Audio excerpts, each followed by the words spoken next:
माघ मास महात्म दूसरा अध्याय। सूत जी बोले, हे मुनिजनों, उस तपस्वी के उन वचनों को सुनकर राजा ने विनीत भाव से कहा, हे विप्र, मैं माघ मास के स्नान के फल को नहीं जानता हूँ। आप कृपा करके मुझसे विस्तार पूर्वक कहें। राजा के इन वचनों को सुनकर तपस्वी ने कहा, हे राजन, अब सूर्योदय होने वाला है, अतः इस समय स्नान करने का शुभ मुहूर्त है।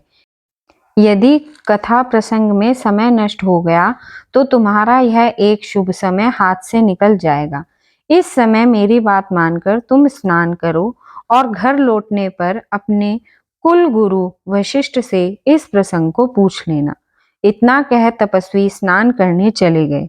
राजा ने उनके वचनों को हृदय में धारण करके अपने साथियों सहित सरोवर में स्नान किया। प्रातः होने पर राजा अपने राज्य में पहुंचा। उनके मन में तपस्वी के शब्द गूंज रहे थे। अतः राजा दिलीप शीघ्र ही सुंदर वस्त्रों और आभूषणों को पहनकर अपने अपने सुयोग्य मंत्रियों को साथ लेकर महल से निकला। बंदीजन राजा की स्तुति गाने लगे। राजा योग्य उपहार लेकर गुरु वशिष्ठ के आश्रम की ओर चला। वहां पहुंचकर उसने श्रद्धा पूर्वक गुरु को नमस्कार किया और साष्टांग प्रणाम किया। वशिष्ठ जी ने राजा को यथोचित सत्कार करके आशीर्वाद दिया और कुशल पूछा। वशिष्ठ जी के सम्मुख बैठकर राजा ने आदर से अपना सिर झुकाकर बड़े ही विनीत स्वर में उनसे यह कहा, हे भगवान, आपकी कृपा और आशीर्वाद से मैं पूर्णतः प्रसन्न हूँ। आपके द्वारा मैंने आचार, दंड नीति, राज्य धर्म एवं चारों वर्णों तथा चारों आश्रमों की समस्त क्रियाएं, दान, विधान, यज्ञ, व्रत, उपासना आदि विधियों सहित भगवान विष्णु के पूजन की समस्त बातों को विधि विधान से सुन लिया है।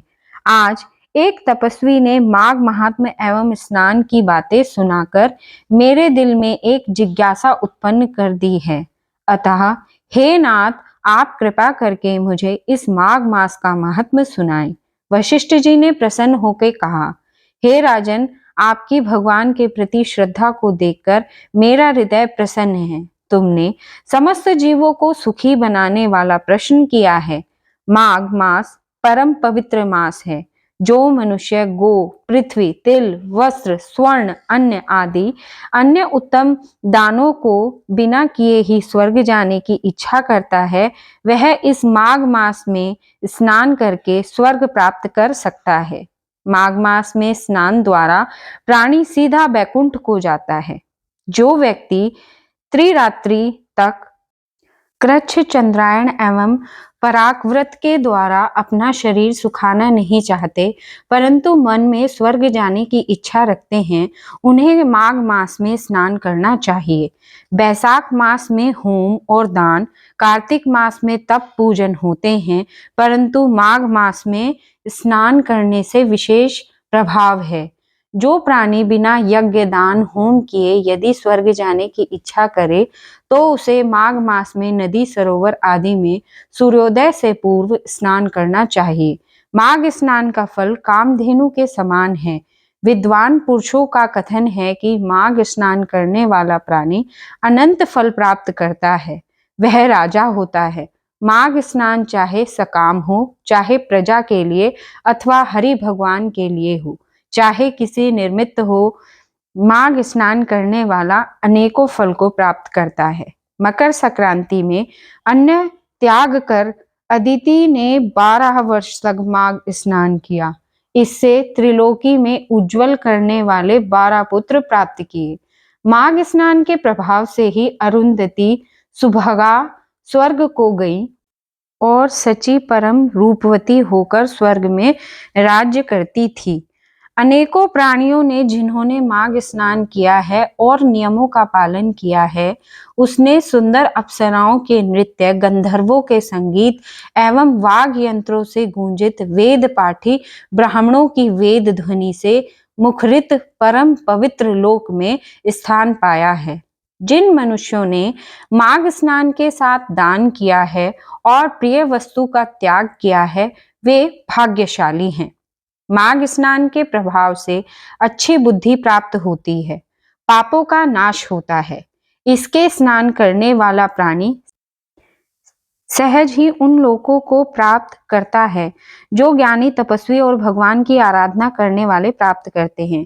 दान के द्वारा स्वर्ग प्राप्त करने वाला प्राणी पुण्य क्षीण होने पर पुनः लौट आते हैं, परंतु माघ स्नान करने वाला कभी नहीं लौटते। वे सदैव बैकुंठ वास करते हैं।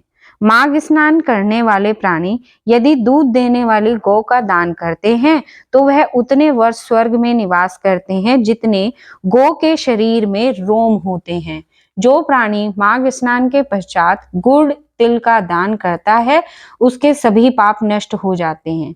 तिल का दान पाप नाशक है और उसको दान करके प्राणी निर्मल हो जाता है। जो मनुष्य माघ स्नान करके ब्राह्मणों को जूता और कमंडल दान देता है व भोजन कराता है वह मोक्ष प्राप्त करता है। हे राजन, जो पापी माघ स्नान के साथ दान करता है उसे सद्गति प्राप्त होती है। पितरों के तर्पण से प्राणी बैकुंठ जाता है। दान के द्वारा प्राणी के सभी पाप नष्ट हो जाते हैं और स्वर्ग मिलता है। माघ स्नान करने वाले प्राणी को माघ मास में यथाशक्ति दान करना चाहिए। जैसे आकाश की शोभा सूर्य से, कुल की शोभा संतान से, उस प्रकार तप की शोभा दान से है। यह पावन प्रसंग भृगु ऋषि ने मुनि पर्वत पर विद्याधरों से कहा है। उनके अनुसार माघ मास में अधिक दान करना चाहिए। इति श्री माघ मास महात्म्य द्वितीय अध्याय समाप्त। श्रीमन नारायण नारायण नारायण, श्रीमन नारायण नारायण नारायण।